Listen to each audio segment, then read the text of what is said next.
Kia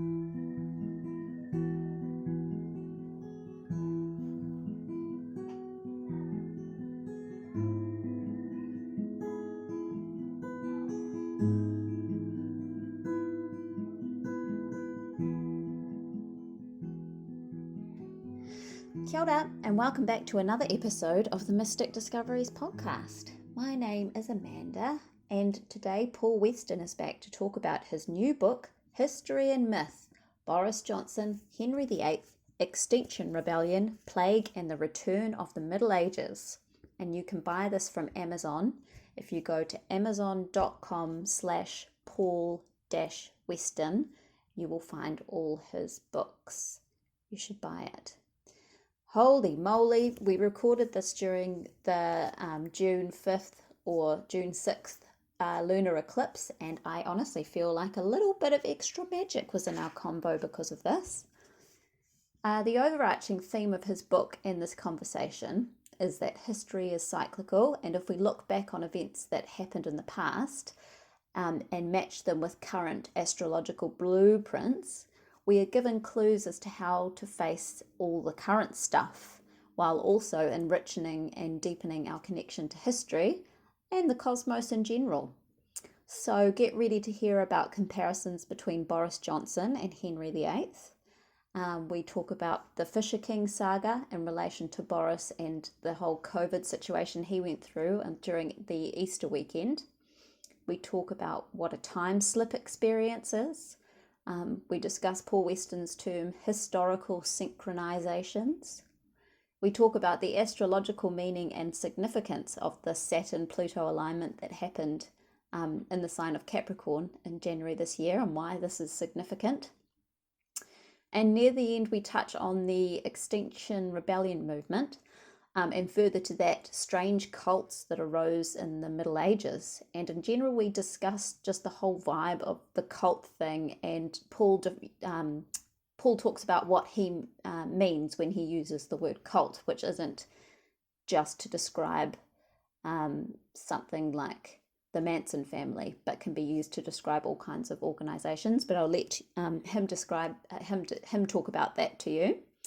And all in all, I think this was a very measured and hopeful chat in the wake of the events that we're currently part of. I hope that it will bring a lot of reassurance to people at the moment. I feel like there's a comfort in knowing that history tends to repeat itself. And if we look back, we can learn from what happened in the past, and we can kind of get a sense of what to expect.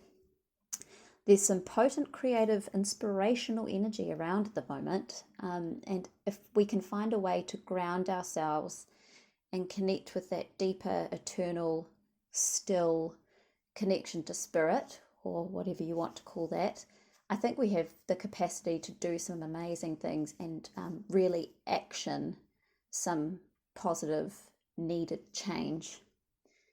There may be some nefarious, destructive forces active at the moment that don't have our best interest at heart. But even though it can be hard to see, we do have to remember that there are just as many good forces, archetypes, or beings on our side as well. So we need to just find a way to tap into that and not get lost in the scariness of things. I forgot to begin our recording with the karakia. And so I was inspired to look for a whakatoki, which is more a proverb than a prayer. So I'll end this intro with the whakatoki that I found, which I feel is very relevant to our discussion. And I'll leave you to listen to the interview. Oh, and feel free to become a patron of the podcast, Patreon /The Mystic Discoveries. You can support me and help pay for my website and all that kind of stuff, or just share this podcast around amongst your social media thingies. That would be awesome. Right, the whakatoki. Ina ki te mohio koe ko wai koe, e anga mai koe e hia, kei te mohia koe, kei te anga atu ki hia. And in English, that is, If you know who you are and where you are from, then you will know where you are going. Kia ora. Enjoy the chat. Welcome to the podcast, Paul. Thank you for joining me on your June the 5th and my June the 6th, and very soon we will be in the middle of our lunar eclipse. Yeah, nicely timed. Very much so. Hopefully that will be... Our transmission, we hope. Yeah, exactly. Work in our favour. So shall we just get into talking about your book? Sure. Right. So today we're talking about your new book, History and Myth. And I wondered if you could start with telling us where you got the inspiration to write this book. Tell us the story about the story. Yeah, okay. Well, first of all, I guess it demonstrates the value of having a mental filing cabinet that is stuffed with all kinds of idea and information and associations, because then something can just set you off in a way that maybe other people would not be stimulated from the same thing. This is what happened to me. Last autumn, we were in our general election campaign in this country. There's an election on December the 11th, so there's a few, December the 12th, I think it was, so there was a couple of months campaigning, and Prime Minister Boris Johnson, who has this kind of eccentric persona, was going on tour trying to drum up support, and he was set up to come to Glastonbury, but it wasn't going to be right in the centre of town. I think the people organising it were hoping that he wouldn't attract too many protesters, but people got wind of it, turned up, and he was steered away to the nearby town of Wells, which is in the same constituency as Glastonbury, but is more friendly to the Conservative Party. And what I noticed, because that time of the year is a big part of the Glastonbury calendar, the most powerful actual historical event that ever occurred here was the execution of Abbot Richard Whiting as part of the grim process of the dissolution of the Monasteries in 1539. He was hung, drawn and quartered on Glastonbury Tor. And what really stood out to me was that Boris Johnson was in Wells on the exact date, November the 14th, that Abbot Whiting had been tried in Wells before being executed the next day in Glastonbury. Now, the thing about it that really struck me was that Boris Johnson, I did this kind of very brief comparison in my head between Boris Johnson and Henry VIII. And they're both people that started off as what you might call youthful prodigies. Boris was quite a superstar at Oxford, and he's fluent in Greek and so on, and at the drop of a hat will recite Homer's Iliad in Greek, and has written, a book about Roman civilization. He's this kind of guy. He's also very amoral. He's driven by a definite will to power. He's fond of food, fond of the ladies, and he also stands, was standing at that point on the threshold of overseeing the United Kingdom in the enormous process of a huge break with Europe represented by Brexit that was, basically a big phase of that was due to conclude at the end of January. And Henry VIII, in having his rift with the Pope over the divorce from his first wife, which led him to formulate a new Church of England with himself, in charge, basically cut us apart from Europe in a big way that had enormous knock-on effect for hundreds of years, and led to the series of circumstances, the unique series of circumstances whereby the British Empire developed, and the whole ruction of that period of time brought about or by fundamentally the Protestant Reformation, but a whole bunch of other forces, political, economic forces, unscrupulous people.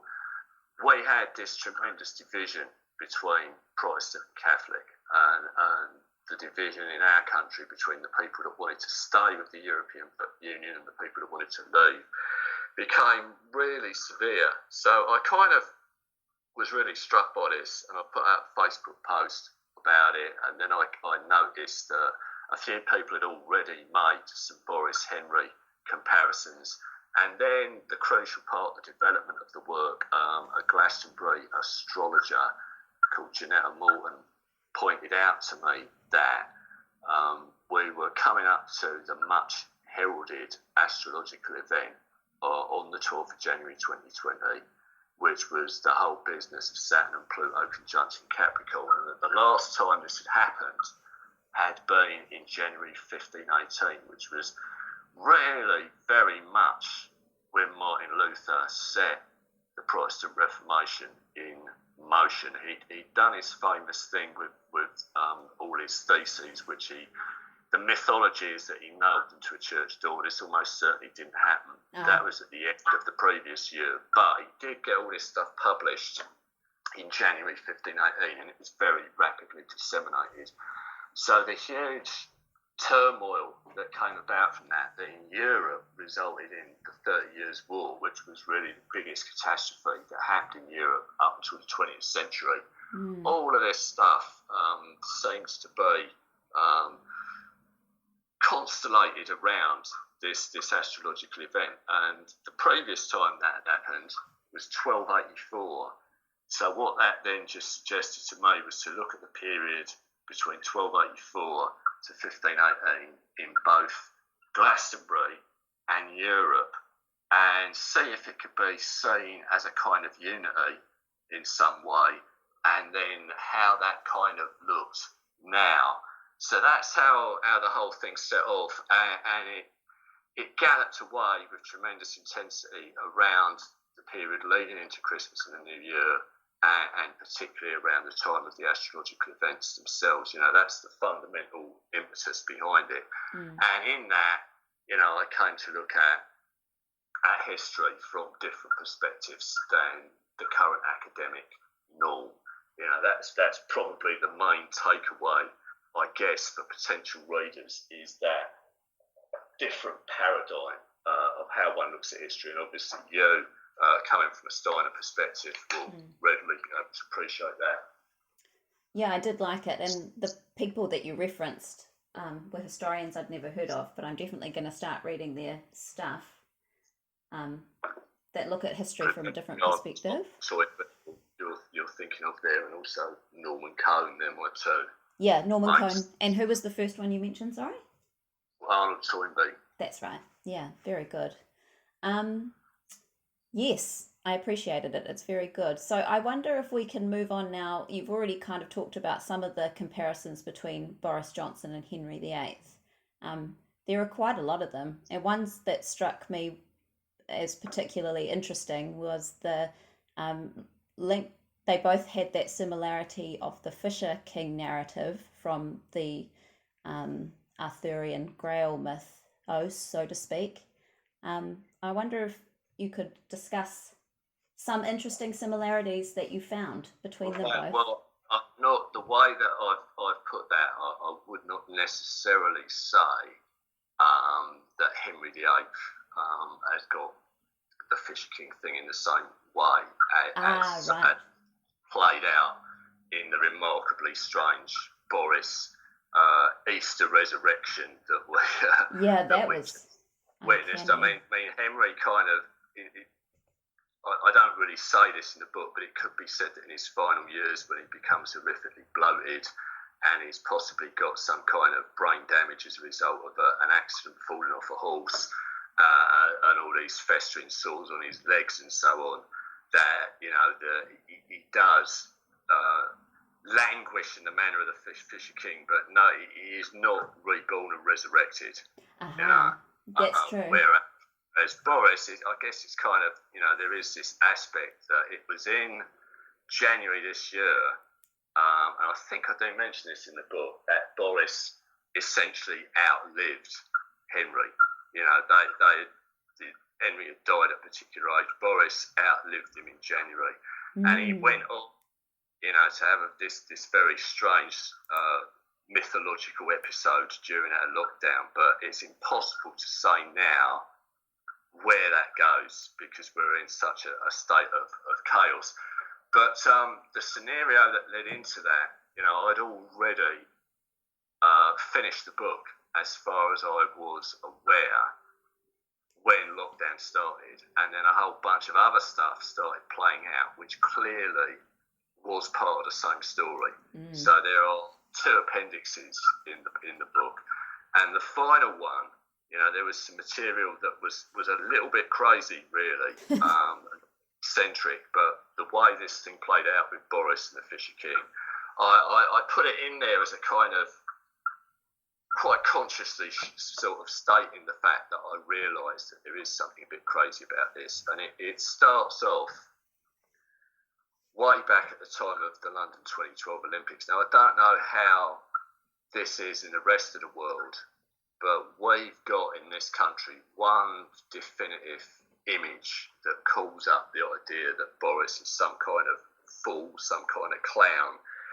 At the time of the Olympics, they were trying to get people into huge public parks in London where they were viewing screens and all sorts of stuff going on, and there was a bit of disappointment that not enough people were turning up, and they've got these zip wires at a place called Victoria Park in London that you can kind of hang 30 foot above the ground and go across this enormous great area hanging onto this thing.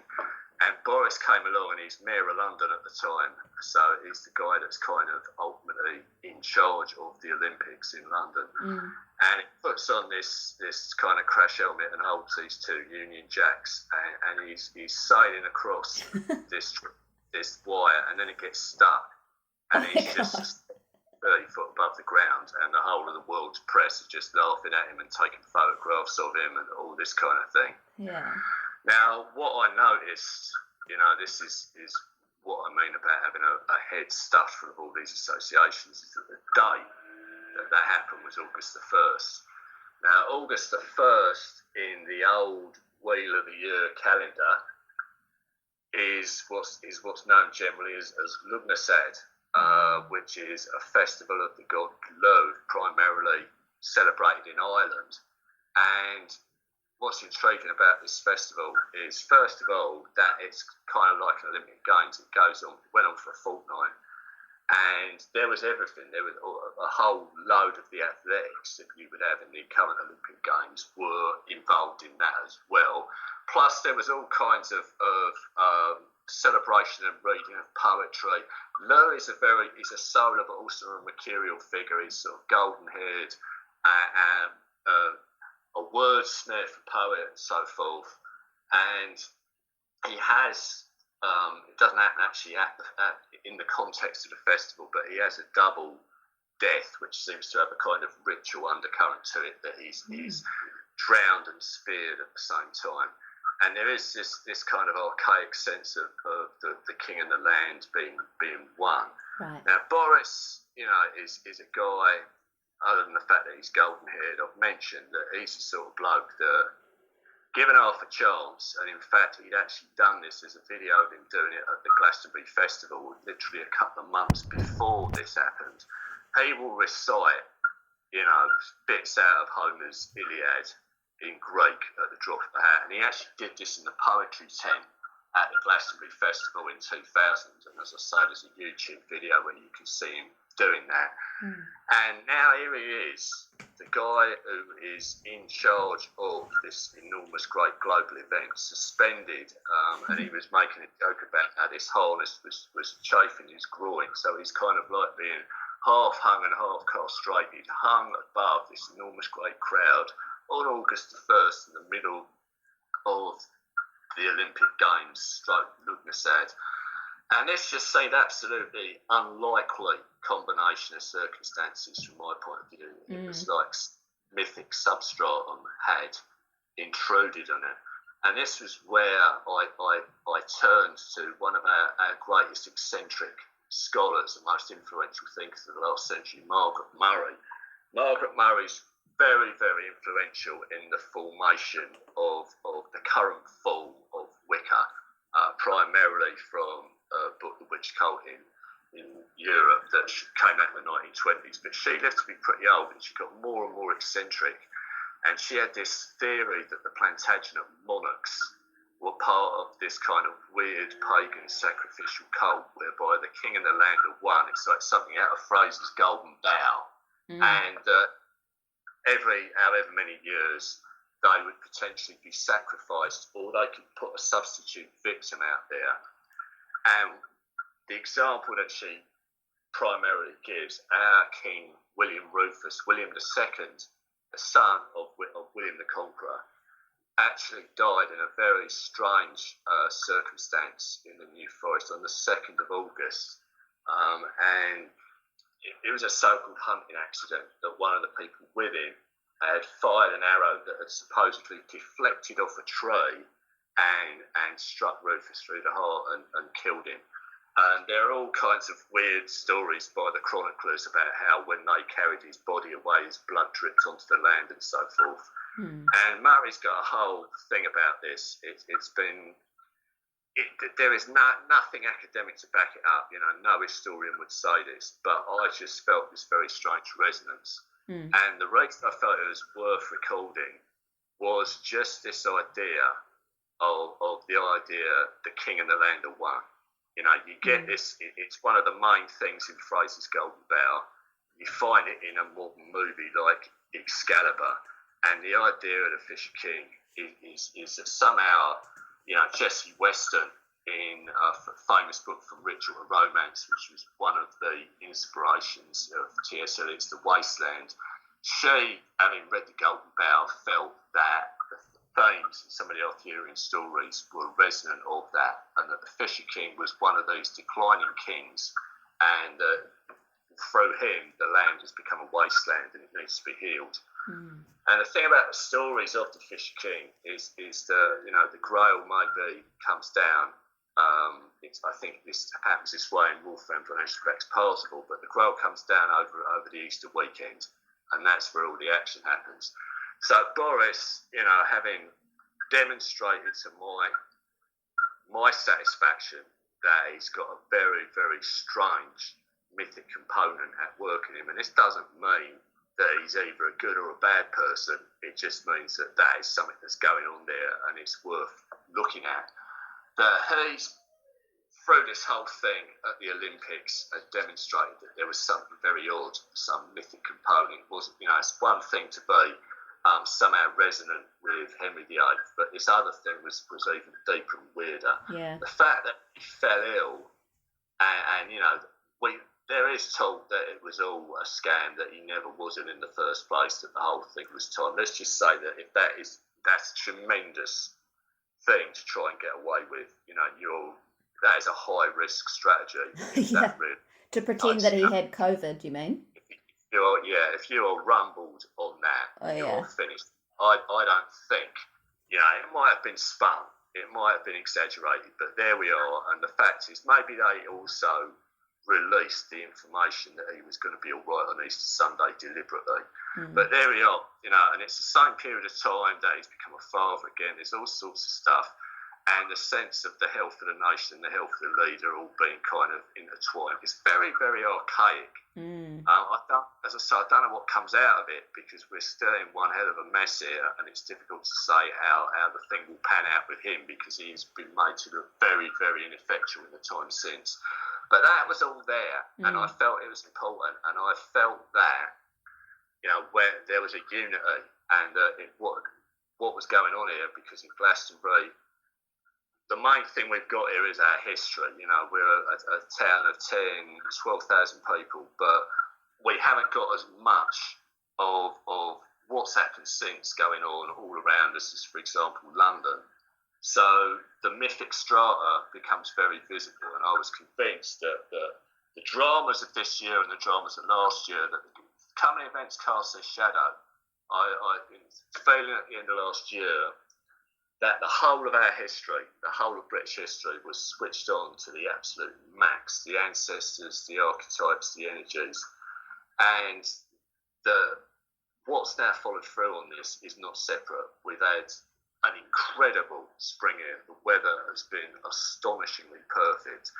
And in the stillness that there have been so few people about, and things like the Abbey being closed, which calls to mind what happened in 1539 with the dissolution of the monasteries, there's a very, very, ancient consciousness that is stirring, and it's pretty alive and inspirational. It's not necessarily just coming out with a load of pain and trauma. There's a feeling that maybe there's something pretty good to play for here, which is good balance against the collective insecurity and fear of the profound unknown and whatever on earth, number is being played on us by various nefarious forces, and who's exploiting these current situations for whatever reason. If we've got all this depth stirring, that's a good thing. I agree. Yeah, I sense that too. I wonder if it would be possible to share a few of because I asked you two questions and you nicely answered the last one about the Fisher King.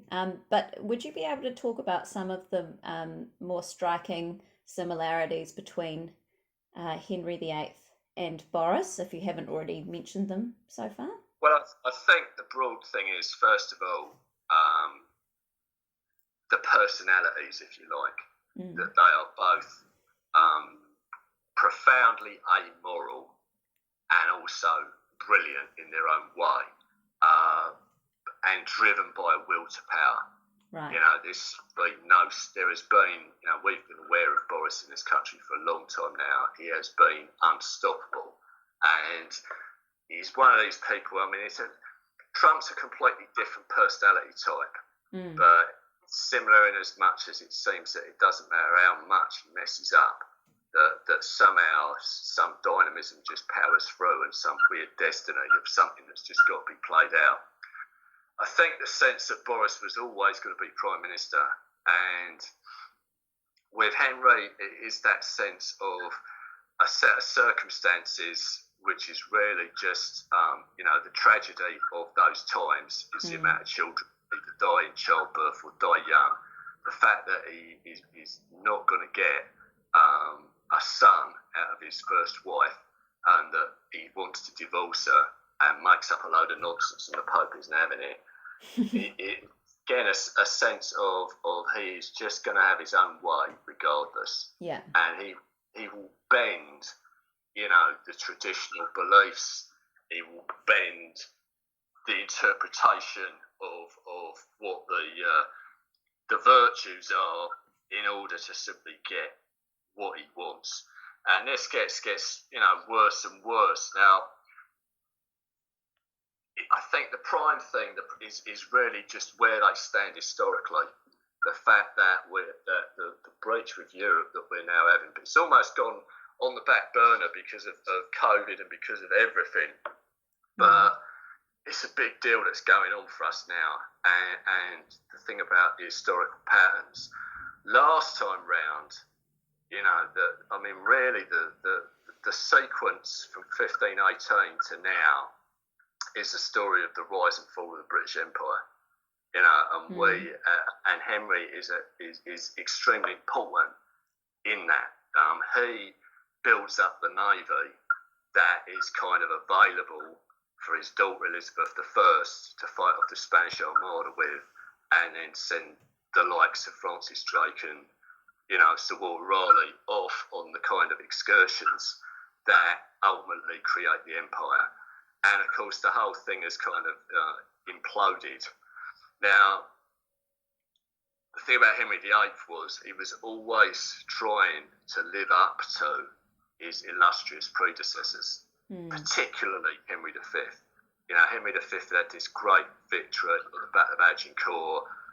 Henry wanted to he did fight quite a lot of campaigns in France, but the end result really was that they don't work out. He has to fall back on himself, and he ultimately withdraws from Europe. Now, Boris is just obsessed with Winston Churchill. Winston Churchill is his big hero. He's written an actual biography of him, which I have read, and it's a good read. You are reading basically Winston Churchill through Boris Johnson. Boris Johnson is bigging himself up in that, but it's just interesting because it gives you a sense of how his head works. that he, perhaps of all the prime ministers we've had since Churchill, is the person with the strongest sense of history. Mm. You know, he was Mayor of London, and while he was Mayor of London, he wrote a book, The Spirit of London, which again is a pretty good book. You know, he probably knew his history of London more than any other person that has ever been Mayor of London, and he was Mayor during the time that we hosted the Olympics, and he met an awful lot of extraordinary people. You know, there's I mentioned right at the end of the book a little detail of when he met the Pope, I think back in 2010, and how what he was thinking in terms of was historical cycles.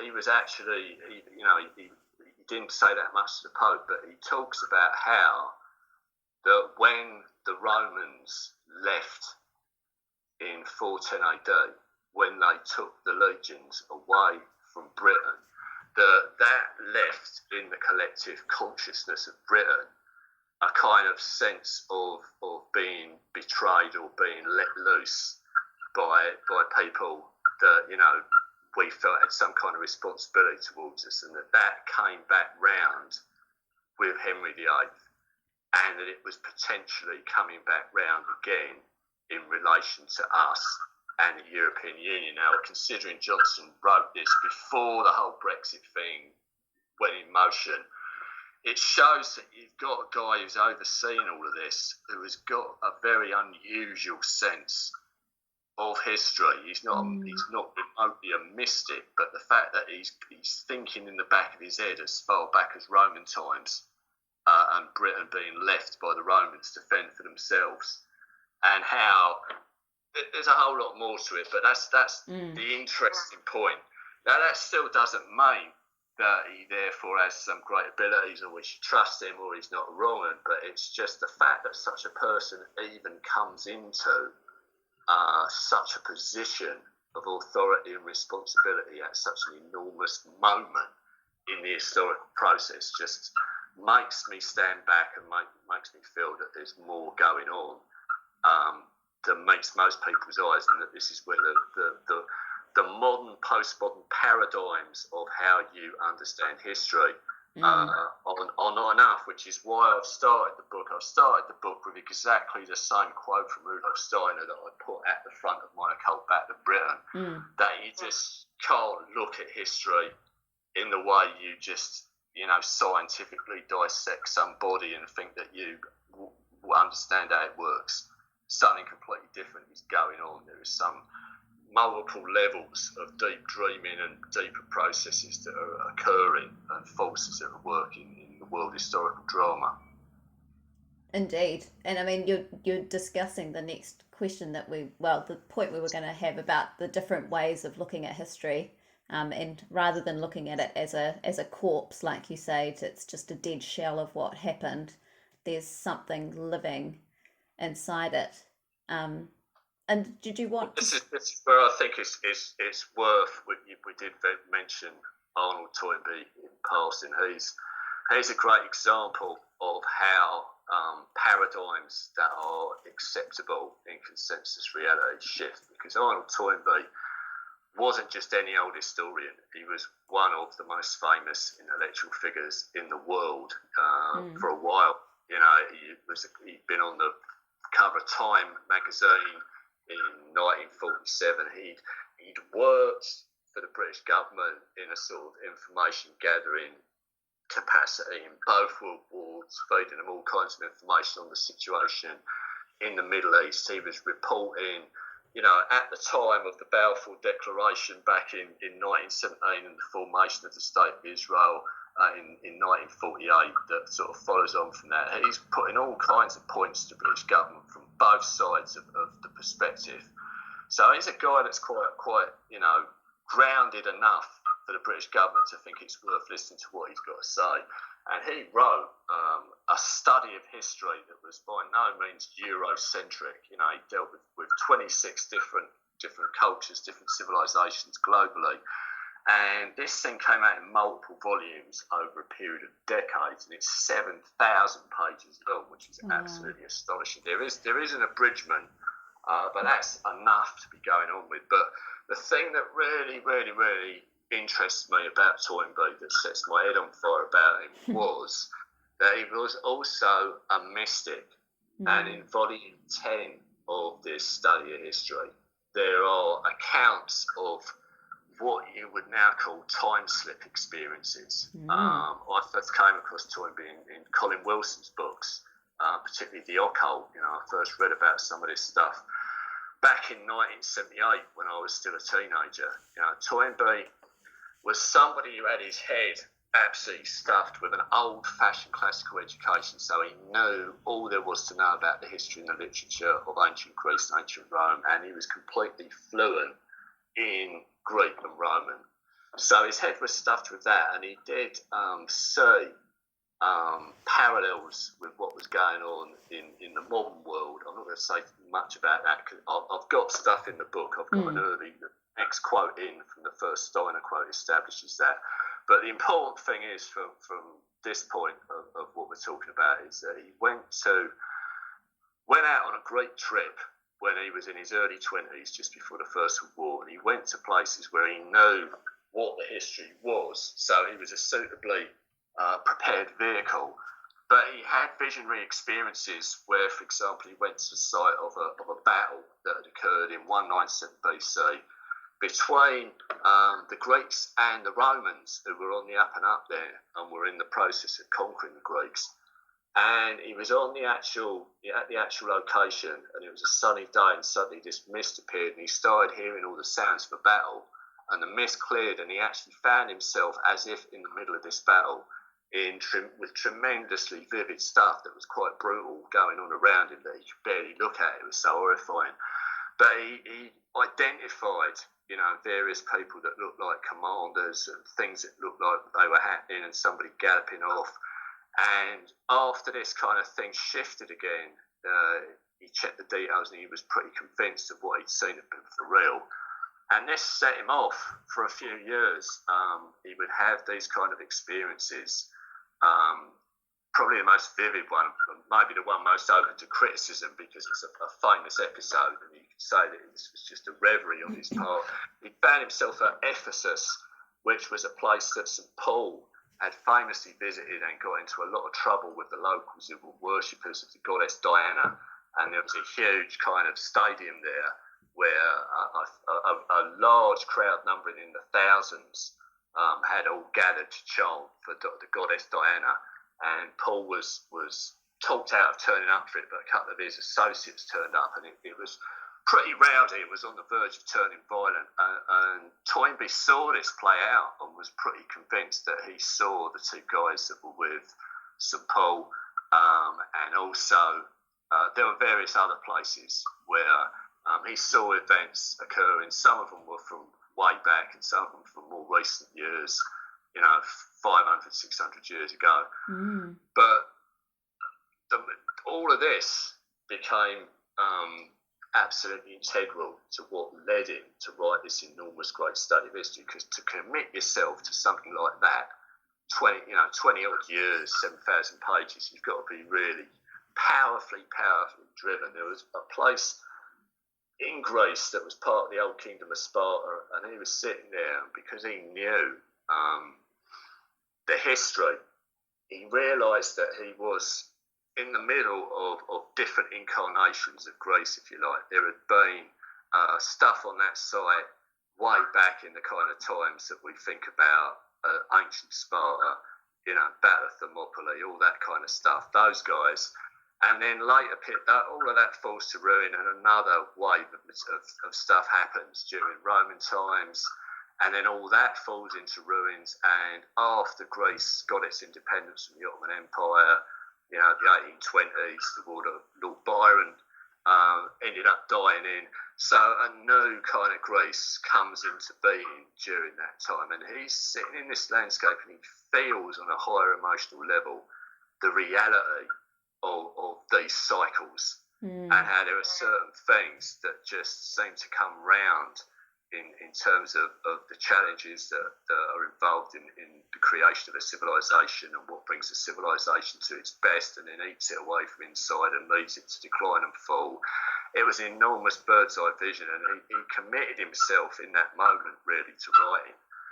But the peak of this came when he was in London in 1918, and it was towards the end of the First World War, and he wasn't anywhere particularly famous like the Tower of London or Buckingham Palace or, St Paul's Cathedral. He's just walking down a road in London, and suddenly he feels that he has stepped into this kind of enormous tide of the whole of history, all of it, that he is somehow immersed in this enormous, great process.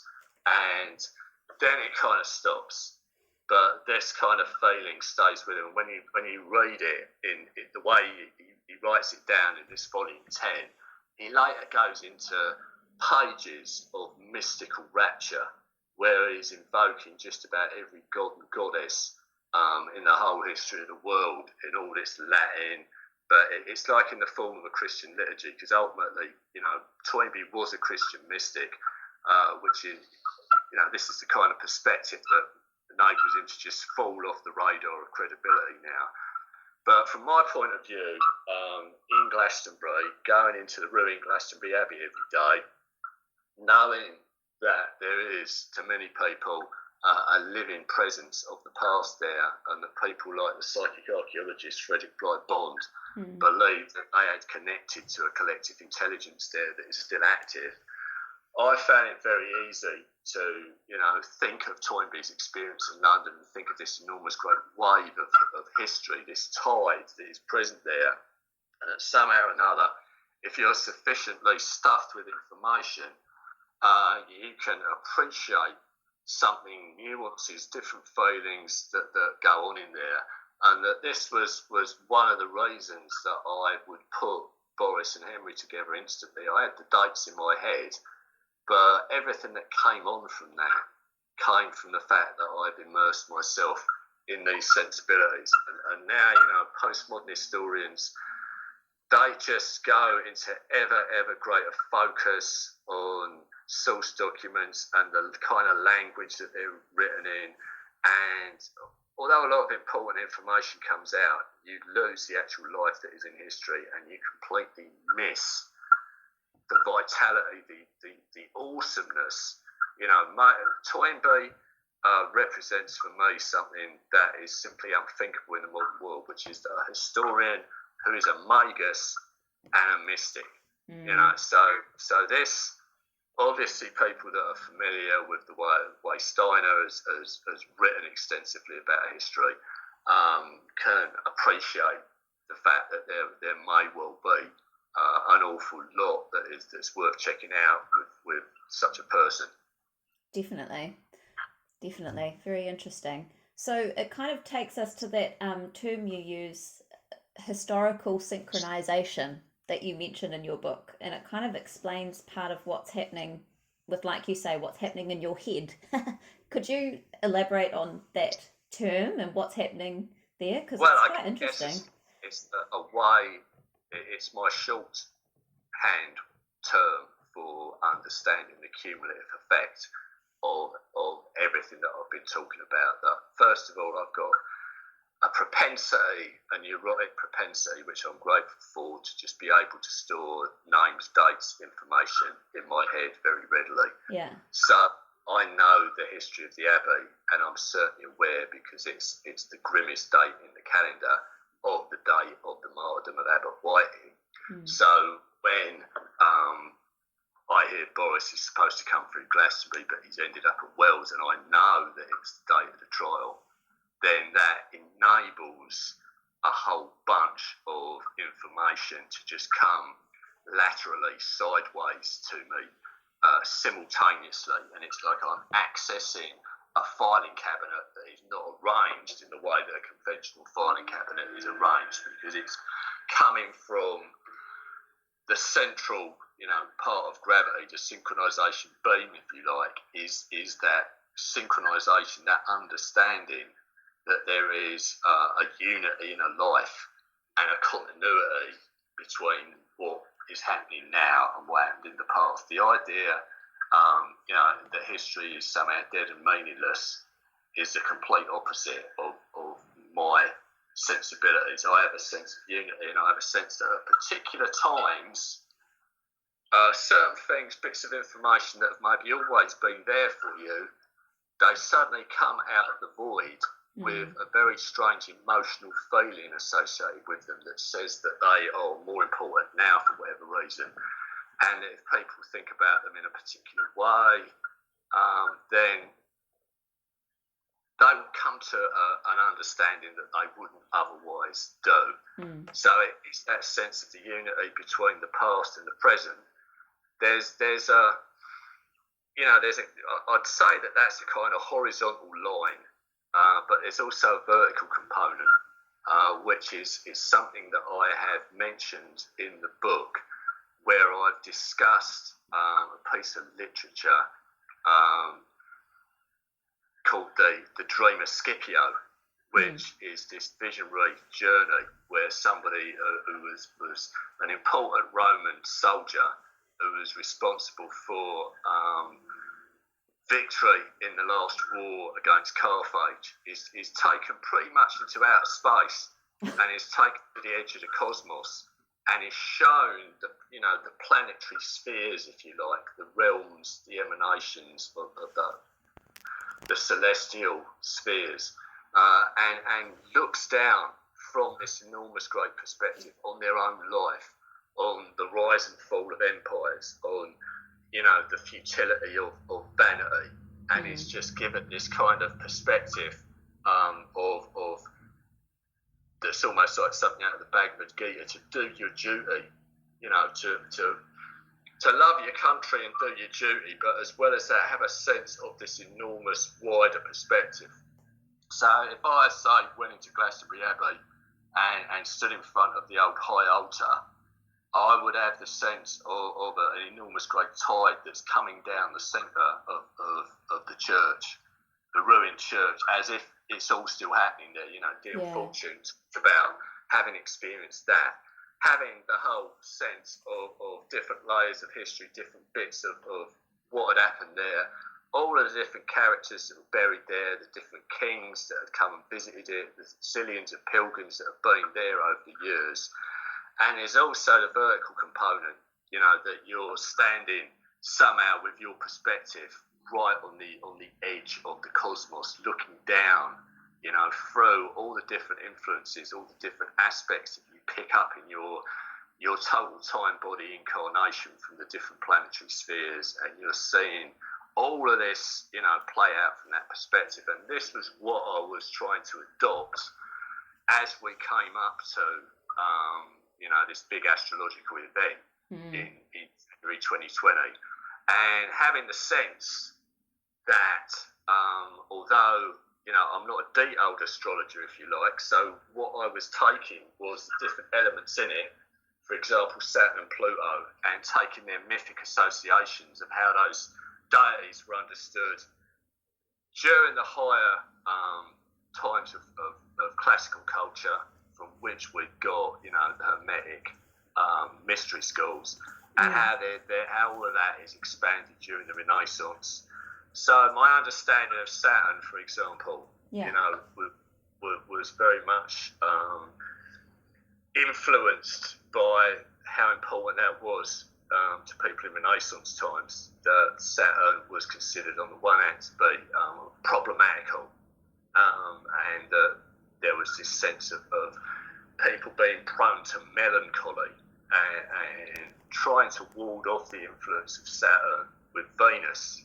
There's Dame Frances Yates writes incredibly about how Botticelli's Primavera seems to be some kind of massive great talisman of Venus against the influence of Saturn. And yet Marsilio Ficino talks about linking melancholy with genius, and we've got this, you posted the image the other day on Facebook of Dürer's Melancholia.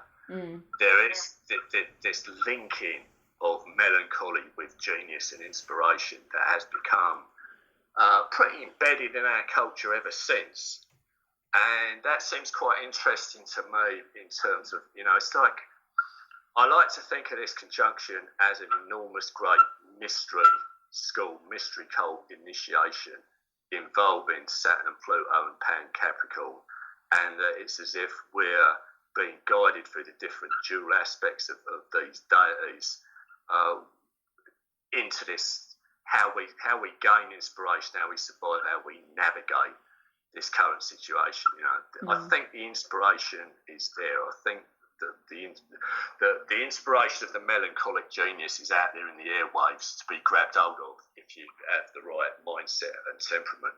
And I think the double aspects of Pluto, Hades, the underworld initiation, the fact that on the one hand you're kind of taken into what appears to be a nightmarish, hellish situation, but there are gifts of the underworld. The seed gestates in darkness. There is tremendous treasure in the underworld. Pan has the association, Pan Capricorn, of on the one hand literally panic, but on the other hand, the madness and exaltation may actually be the kind of thing that breaks down the old forms and leads to the inspiration that the melancholic genius can express.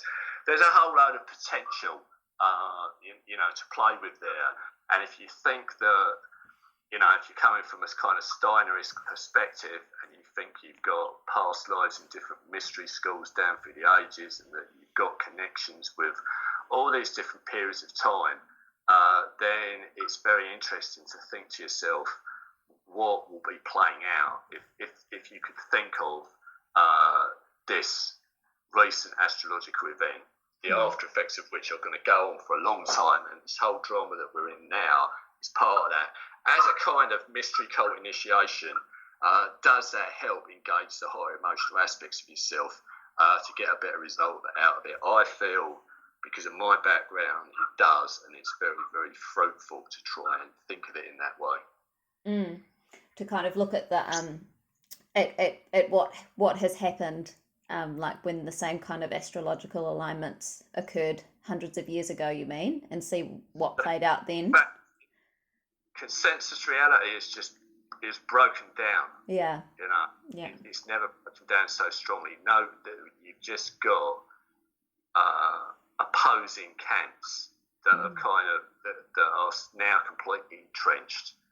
There's people that have got their experts, their PhDs, or want to just bombard you with so many links to so many YouTube videos that will prove their point of view, and it's completely cancelled out by somebody else on the other side of the fence. So what you're left with is this tremendous kind of plenum void of potentiality in which the perennials, the real stuff that we're talking about, has the chance to break through without being as distorted or as just suppressed, simply not even consciously, but just by the fact that everybody has so much to do in consensus reality. When all of that has been taken away, what you're left with is what's really going on in your head underneath all of the turbulence of the modern world. And people are connecting up with the natural rhythms. People are really, really appreciating nature again. And hopefully some people are, connecting up with the real sources of our culture, the stuff that nourishes us rather than just represses us. Yeah, it's a lot of big, heavy stuff. And I noticed I'm sure lots of people noticed this with the lockdown, where you can only, I don't know what it's like in England, but you could only go for a walk if you were just exercising and just stay in your neighbourhood. You really do. That's what they're telling us. Here in Glastonbury, we're very fortunate that our neighbourhood is rather pleasant. Yeah. We can kind of get out there and really get charged up by the ancestor vibe. And there's a very, also in that, I noticed you just really, when you can only go a short space around your house for weeks on end, you really do connect with that nature around your house. You really notice what the trees are doing on different days, and you don't often have that forced, I don't know, you're not often forced to stay within your little square and really, really connect with the ground under your feet. Well, I've also been hearing interesting things from places like London, where people that have lived in particular areas for a long time and know the history and know their locale are finding that they're going out and it's all seeming really strangely fresh to them, as if their history is trying to communicate something else now, and there is just their minds are being stimulated by their locale and by their history, and that's very, very good at a time where it might seem that nefarious forces are trying to completely disconnect us from our continuity. Continuity is so important to keeping your centre of gravity and not being, dragged off course by nefarious forces. Yeah, indeed. So, well, you kind of just explained a whole lot of stuff that was like 3 questions worth, which was good. But I do have a question, and we touched on this in our last interview as well, about the activation of archetypes. And like, I know that's kind of what Dion Fortune was doing with her workings. And does this question relate to what we've been talking about today? Yeah, I mean, it certainly does in relation to the mystery of Boris. Yeah. And the whole scenario where he finds himself strung up on Lunar in his own Olympic Games. Yeah, true. He's recited the Iliad in Greek in the Poetry Tent at Glastonbury Festival, and then he finds himself in this weird Fisher King, languishing in this hospital bed and sort of coming back on Easter. That's a great example of archetypes. Now, I think Boris knows that he's got something pretty damn weird going on in his own life. I think he feels destiny driven, but not in the same crazy ass way that, a Hitler, for example, would get overwhelmed by archetypes. Yeah. But in the way, that Jung, for example, said that there was a side of the god Wotan that had kind of overwhelmed Hitler and overwhelmed the entire collective unconscious of the German nation. I don't think, although Boris Johnson is ruthless and amoral, he is not playing that kind of game with the archetypes, and I think he probably, might even be a bit startled himself at the way some of this kind of plays out. But the archetypes can also be, represented by the deities that I've talked about as presiding over this mystery cult initiation, if you like. But the things that come to view, I've talked about Toynbee, the historian as mystic, the historian as magus. This is a kind of thing that I feel it's important to activate, because when you get to the sense that history is somehow meaningless, and we've just had a big thing going on here with the 75th anniversary of the end of the war in Europe and so forth, it's very, very dangerous. And what's been quite remarkable here in this country is that we have people who are like the last people standing from particular generations, and they're so exemplary that it is as if an entire generation period of time is communicating to us vividly at a time when we most need it. Now, in this country, we've had all this stuff with the National Health Service and how much it's struggled to deal with COVID because of the resources and so forth. And there's this old guy, this soldier, I don't know if you've heard about him in New Zealand, but he's got very, very, very famous in this country. This old boy is 100 years old, and he did this thing for charity where he just walked up and down his garden, and he raised millions and millions of pounds for the NHS. And the thing that's remarkable about him is that he is totally in possession of all his faculties. So he has been able to talk very eloquently about his time in the Second World War in Burma and just everything everything that he's about. And he's a literal embodiment. So he's like he's not an archetype in the sense of a deity, but he's literally a mythical figure because he's the embodiment of the virtues of an entire generation that are essentially dying out. And the last person that was left alive who actually fought in the First World War was a guy called Harry Patch in this country.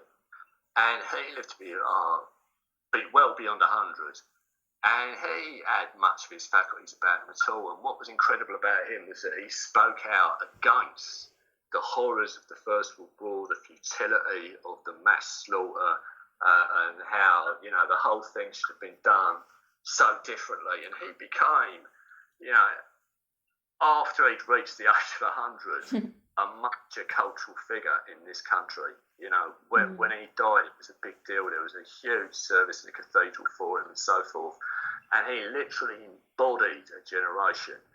And what I take from that is a sense of cultural vitality, that there's something mysterious that wants to be passed on, and like right now, the inspiration of the people who really went through some stuff that makes our particular sort of hassles in this situation seem fairly feeble for the time being.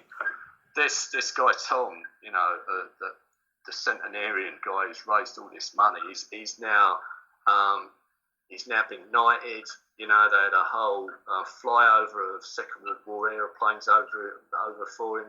It's in terms of remembering the 75th anniversary of the end of the war, it's been absolutely extraordinary. Okay, we still get our Queen alive, but not everybody. People are divided over the Queen, but nobody escaped the fact that this guy is golden, and that the qualities that he embodied coming out so strongly at the time that we're going through this weird one. It gives you hope. It's very, very mysterious. But it could quite easily have worked out that the last people left standing were just barely able to put a sentence together if they're 100 years old, and certainly not in a position to walk up and down their garden so many times that they can raise multiple £1 million, or can be completely coherent enough to tell you all about their adventures in the Second World War and all the people that they know, and speak out for that whole generation. So that's incredible. That to me is as much activation of archetypes as Boris with Lou and the Fisher King. Yeah, indeed. Just hearing you talk about that in regards to just a whole generation's worth of stuff, like all their experiences and things, it sounded like it brings me to that question about with things that are that the astrological happenings that happen and are cyclical and repeat, because that's the machination of the stars, I guess. I mean, yes, those things repeat, but I wonder if there's kind of a repetition of like collective karma, about like, are we repeating these same cyclical events so that we can experience them anew, afresh? I don't know. I mean, what's your thoughts on that? To a certain extent, it depends on where you are in the world. Yeah. Because obviously, a place like New Zealand has got a different, historical relationship to its landscape and periods of time to what we've got in Britain and in Europe. We can kind of look back to a whole thing going on from 1284 to 1518. And then from 1518 to now, we can see things like the divisiveness of the Protestant Catholic process, and hope that, really in this country, the divisiveness between people that want to leave the EU and those that don't is fierce. It hasn't got to the point of people killing each other, but it's like there's a warning. What happened last time round, if we let it get to that point. And the thing that's, the lesson, I guess, from that period of time is that at the time of the dissolution, there's no question that people loved the practices of the yearly calendar of the Catholic Church, which wasn't just about what you did in church, but it was like a whole bunch of feast days of saints and really strange kind of practices that seem like they are redolent with a kind of ancient paganism that's somehow followed through. That's debatable, but the dissolution of the monasteries was resisted. You know, there in the north of this country there was a huge rebellion. A lot of people died. You know, Henry VIII was responsible for killing more of his own subjects than any other British monarch. And yet, within 100 years, you can be in a situation where Catholics are, you know, completely hunted down. That the state religion is not Catholic. That you have no rights if you're a Catholic. There is no Catholicism that can be practiced in any church anywhere, and you are utterly demonised. No popery, and the Pope is the Antichrist. And it takes until I think 1828 was the Catholic Emancipation Act. And they're able to come back into public life again, and you can have Catholic churches and so on.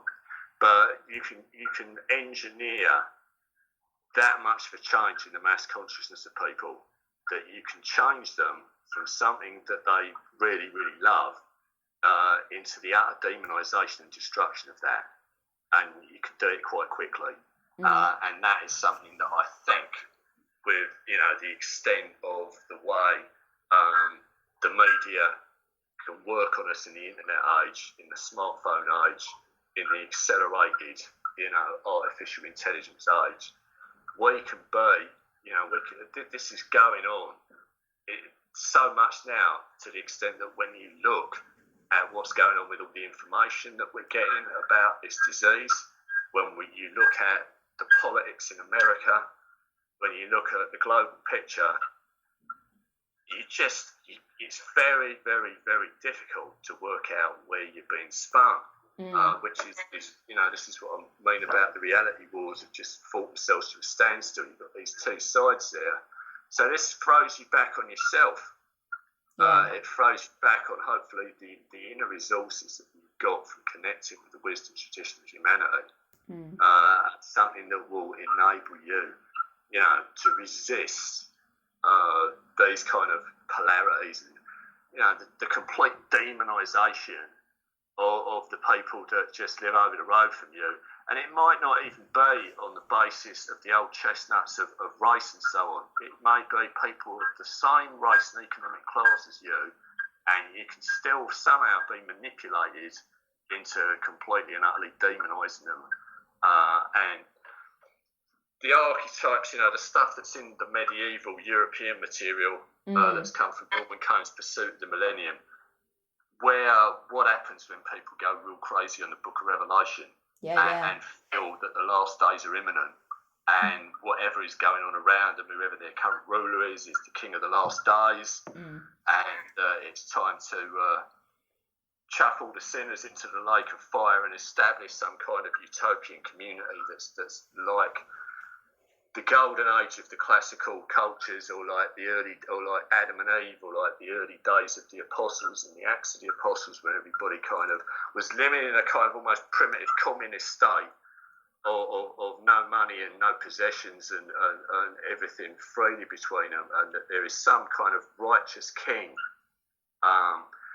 There is an awful lot of I'm not, you know, there's not time to really go into a lot of detail on it now, so I won't even try, but I've written in the book about Extinction Rebellion and how what you've got a situation there is, regardless of the veracity of the science, the archetype of, you know, the imminent end of the world and the stuff that you've got in the Book of Revelation remains potent even among people who don't even scarcely know the material.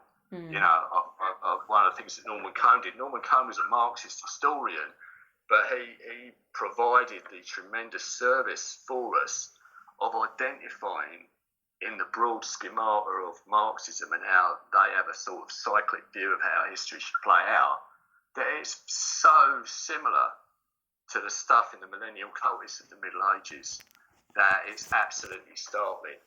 And I see, you know, it's very, very dangerous right now in this country.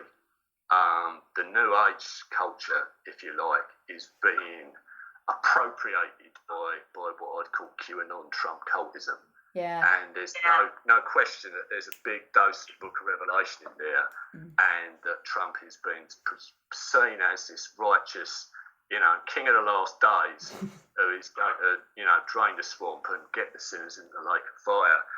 And we're being asked to essentially applaud and whoop and holler when an entire political class is taken off the streets by the military and chucked into what is essentially a concentration camp, which is all, from day one, QAnon has been about, okay, Obama, the Clintons, and a whole bunch of people are in league with Satan, and we're going to take them off the streets, we're going to put them in chains, we're going to stick them in Guantanamo Bay, which is pretty much a concentration camp. Yeah. And people who are New Age mystics and yogis and ayahuasca types and all sorts are really, really happy about that. Now, I personally have my doubts about that. Just what the hell is really going on there?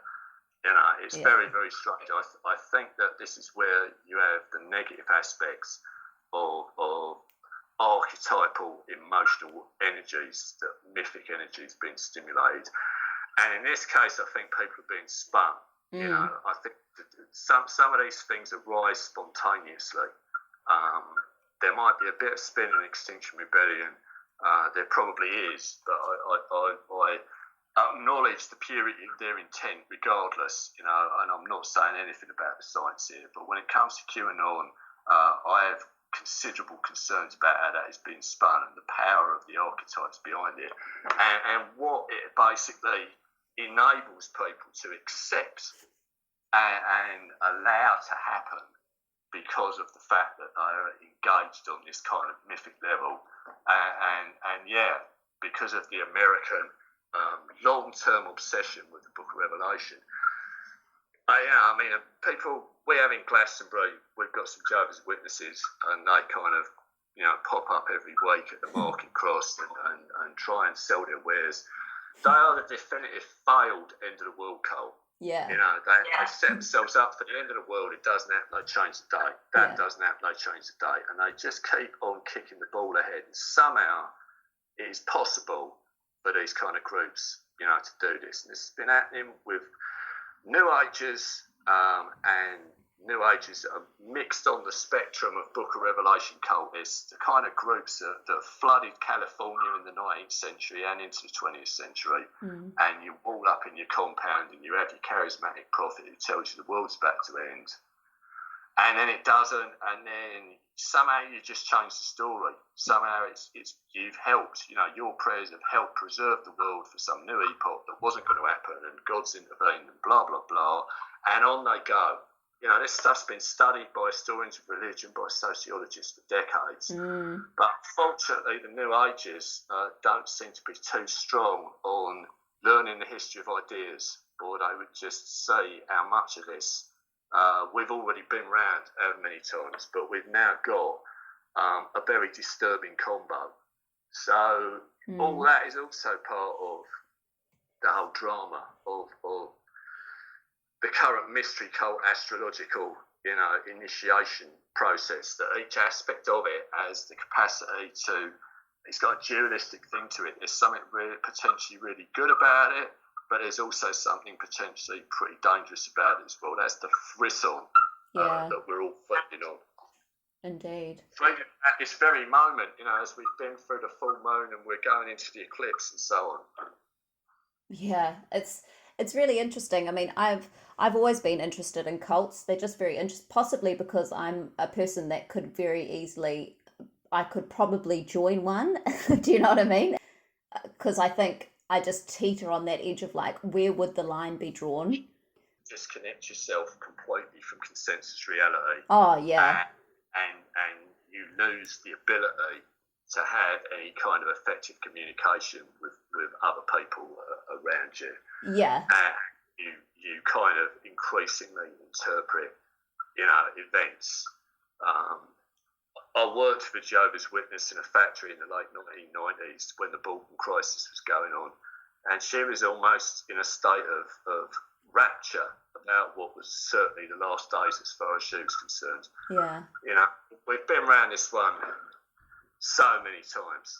Yeah. Yeah. And it feels like there's just kind of, there's this existential issue that everybody feels like we're in the end of days, because for our individuality, we are in the end of our days for us, you know? And so it's kind of like, well, if we feel like we're going to die at some point, then the whole world has to die with me, you know? I really can't recommend Norman Cohn's book, The Pursuit of the Millennium, highly enough, because this deals with basically completely weird, wacky, medieval, millennial cultists, groups of people who suddenly, you know, some crazy ass preacher goes out into the woods, gets attacked by a swarm of flies, and goes insane and stays in the woods for about 5 years, and then comes out believing himself to be Jesus, and is able to persuade an enormous amount of people that he is, and gets a ragtag army behind him, and they end up sort of, you know, taking over little towns,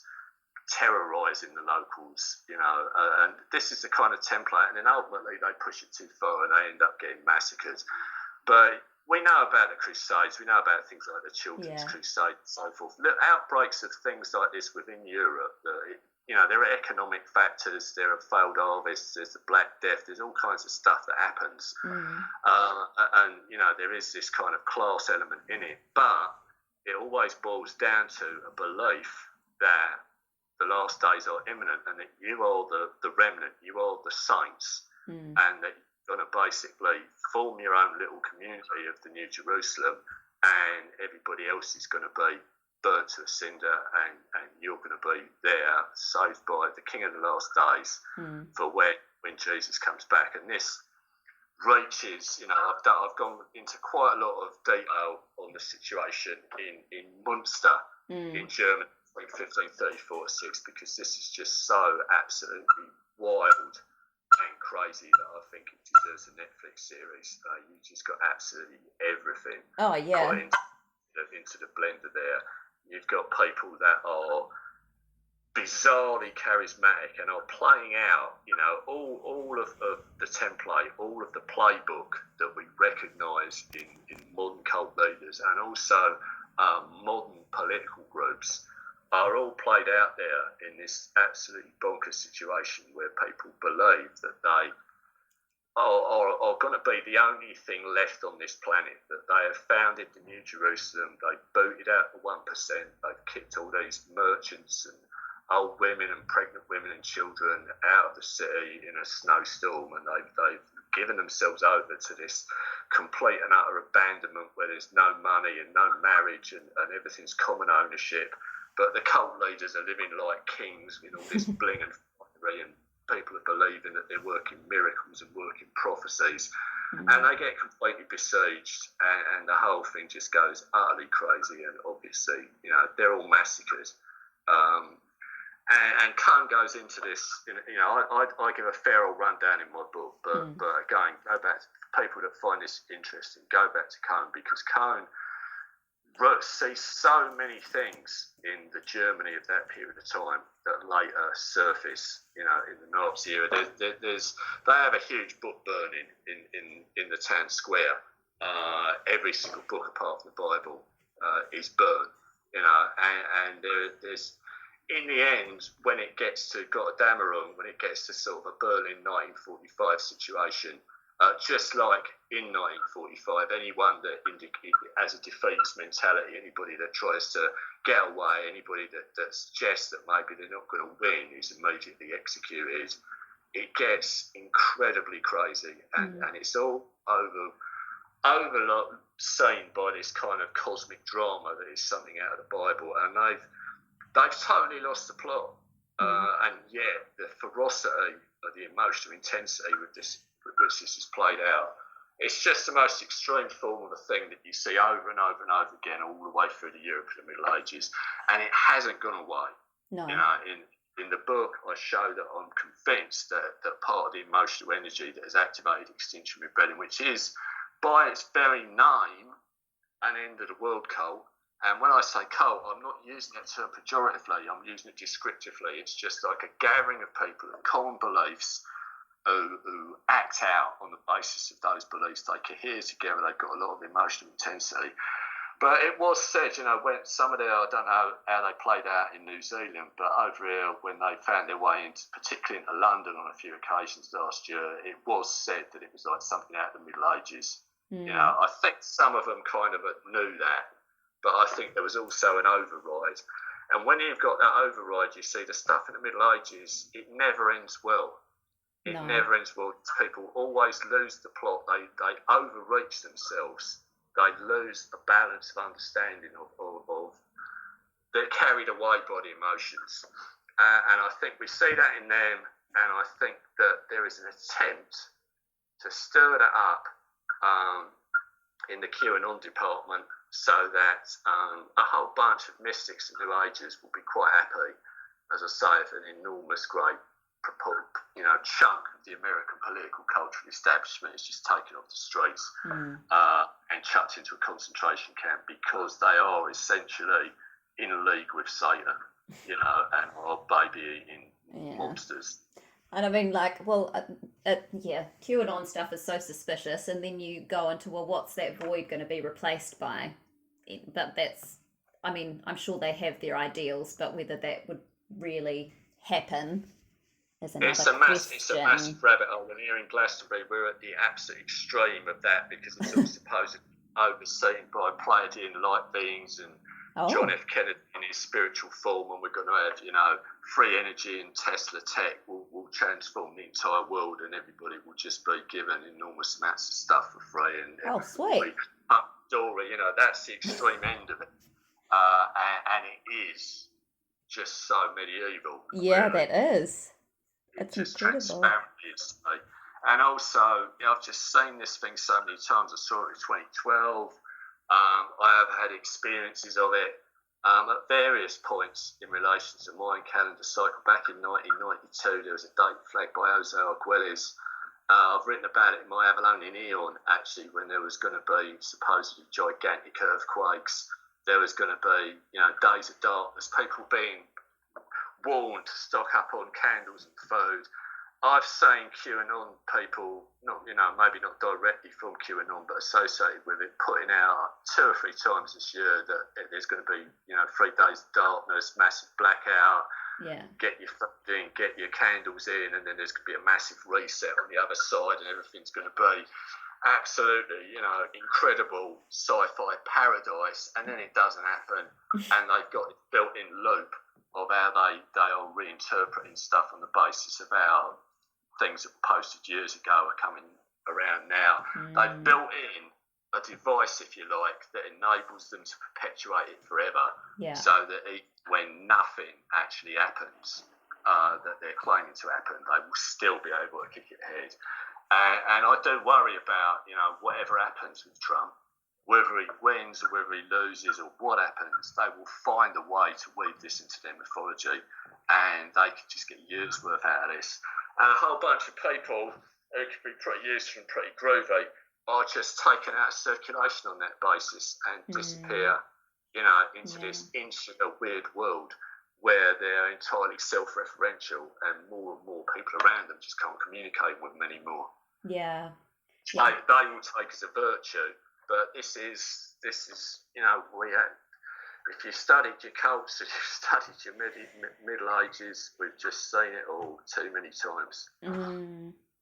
I mean, and that kind of answers the question. And I mean, is there any benefit or relevance in looking into these cycles? Because, I mean, you've answered that.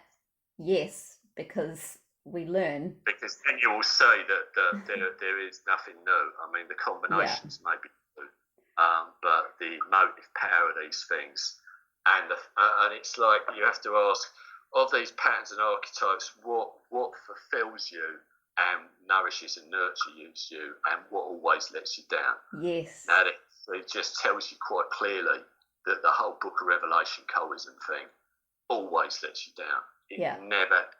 It's been letting people down for 1,000 years. There is voluminous history discussing this, and yet the people that take it up again and again and again are somehow blind to it. Whereas, the great verities, the mystery schools, the stuff of which we've spoken, the likes of the Dreamer Scipio, the likes of the Renaissance and Meticism, the Gothic cathedral builders, the sensibilities of the people that put all this in place. As far as I'm concerned, certain things change, certain perspectives change, but what lies at the core of that does not let you down. Yes, totally. That's where you that's the distinction to maybe draw in this. Yeah. And that's historical knowledge really helps. Yeah, and that's, I think, such a nice point of hope to give everybody at the moment. And that's what one of the reasons I enjoyed your book too was for that reason, that you see that it's another book that helps us see that there's really nothing new under the sun. But that also we have our own power to interpret things and learn and change as we need to, really. And that it's good. It can be all good. Well, we hope so. We hope so. I like to sing of the virtues of being a history nerd, that it's not just dull information and names and dates and places. So it's something's firing up inside it, and that's something that's important. Indeed. And we don't all have to be history nerds per se. We just need to read the work of people like you and how do you say his name? Arnold Toynbee, yeah. Toynbee, yeah, and those kinds of people. It's very good. Before we end off, I mean, do you have any thoughts on where the end of the rest of this year might head, or it's just all up in the air? Other than the fact that I feel satisfied that I have connected to a powerful source of inspiration in terms of my place here in, what is a very important place in the spiritual life of Britain and Europe, Glastonbury, and also I sense that the history of everywhere is powerfully, alive and potent. There will be more of that. It is of the nature of this extraordinary situation that we can barely anticipate what it'll be like in a month's time. Oh, yeah. Or 6 months' time. In this country, here in Glastonbury, where we rely very much on our tourism, and, we've had 9-10 weeks when other shops have been open with the Abbey. The Abbey's only just reopened. A lot of people are going to be concerned about whether their businesses can survive, how they're going to find work, how they're going to keep a roof over their head. All of those kind of things in the second part of this year will be increasingly significant. So I don't know if the dynamic that we've been able to connect with in the more silent, still time, it may not be as strong, which is all the more reason to consolidate and be clear about what we've learned and understood so far and not lose sight of it over the coming months. Indeed. Hey, and are you working on any new projects at the moment? Well, I've been writing a book about Colin Wilson on and off. Oh, cool. For years now, and I keep sort of ebbing and flowing on it, and other things come in the way. My feeling is that the Colin Wilson mentality, which is a very sort of positive one, and one that's very much about how one has free will in terms of what information you search for and how you interpret it and what you do with it, and is very much linked in with the insights of the likes of Gurdjieff and Ouspensky. That's a good space to be right now. To get over to that. I'm giving over a lot to that, as well as obviously I'm promoting the latest book, and we'll see where we get to. I think the Colin Wilson thing as it feels right. It's stalled a number of times since I started it in 2014. It now feels like this is a perfect time to actually really get stuck into it. I don't know how long it's going to take me. It's a far longer book now. I originally thought it was going to be quite a short book. I think it's going to be a lot longer now. I like to think that I'll finish it this summertime. Yeah, I guess we'll just see what happens in the year, if you've got space for it or whatever. Sadly, I'm aware of the fact that we're now coming into the season where all kinds of, around the summer solstice in the Northern Hemisphere, all kinds of weird and wacky stuff comes up. as the lockdown lifts and people start coming to Glastonbury, there's going to be meetings, there's going to be synchronicity, there's going to be things happening that I can't even begin to think that they are now. But once they've happened, I think, yeah, I understand that. That's perfect. Yeah. And I kind of owe it to myself and the dynamic of the last 6 months or more to allow that to play out. So I'll just, I'll boogie with it. Yeah. Well, thank you, Paul. Could you just let people know where they can connect with you or buy your book? Well, I've got paulwestonglastonbury.com as a website, and I'm very easy to find on Facebook. I've got Paul Weston's Avalonian Eon Publications. It's a Facebook page, and I'm there myself individually on there. I put a reasonable amount of stuff out there. I'm not too difficult to find. Mm-hmm. So, my books, although it's only in Kindle format, they are available, over in your part of the world, all around the world. In the UK, most but not all of them are still available in paperback. I've got paperbacks of History and Myth in the UK. Oh, cool. And it's just through Amazon, right? Or is it better if they buy it on your website? I am the only person selling it on Amazon. Yeah, great. Very good. It's fine to go through that. Cool. Awesome. Well, thank you again for taking the time to connect and talk with me today. I really enjoyed your book, and as always, I've enjoyed listening to your story as well. You're a good storyteller.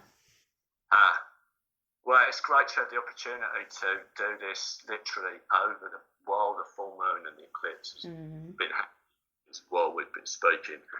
So that's a good transmission. Indeed.